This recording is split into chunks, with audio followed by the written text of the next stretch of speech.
అంటే మంత్రి పదవి కోసమే తెలుగుదేశం పార్టీలో చేరారు. మంత్రి పదవి రానందుకే ఆ ఒత్తిడితో భూమనాగిరెడ్డి గారు చనిపోయారనేది వైసీపీ నేతలు ప్రముఖంగా చెబుతున్నారు.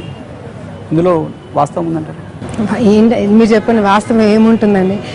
మా నాన్న ఉన్నన్ని రోజులు మినిస్ట్రీ అని చెప్పి ప్రతి ఒక్కరు ఆయనని అడిగి ఇబ్బంది పెట్టి లేని ఆలోచనలు అందరిలో పెట్టి చేసి చాలా హైప్ క్రియేట్ చేశారు.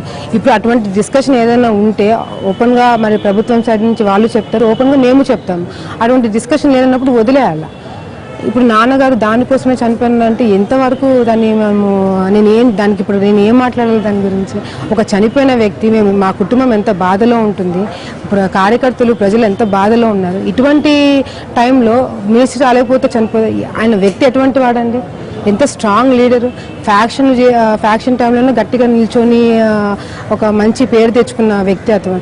పివి నరసింహారావు మీద పోటీ చేశారు.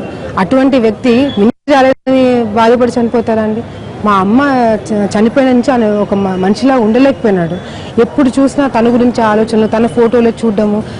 ఇద్దరు కొన్ని సంవత్సరాల నుంచి కలిసి పెరిగినారు. ఆ లోటు అనేది ఎవరు తీర్చలేకపోయినారు. అది రీజన్గా నేను చెప్తున్నా కూడా ఇంతసేపు చనిపోయిన తర్వాత కూడా ఆయన ఉన్నారు, మౌనిక ఉన్నారు, వాళ్ళు కూడా రాజకీయాల్లోకి వచ్చే అవకాశం ఉందా? ప్రస్తుతం ఉన్న పరిస్థితుల్లో మీకు అండగా నిలవడానికి కావచ్చు, భూమా ప్రతిష్టను నిలబెట్టడానికి కావచ్చు, ఆశయాలు నెరవేర్చడానికి కావచ్చు, వాళ్ళిద్దరు కూడా రాజకీయాల్లోకి వచ్చే అవకాశం ఉందా? మా ఇంట్లో ప్రతి ఒక్కరు కూడా రాజకీయాల్లోకి వస్తారండి.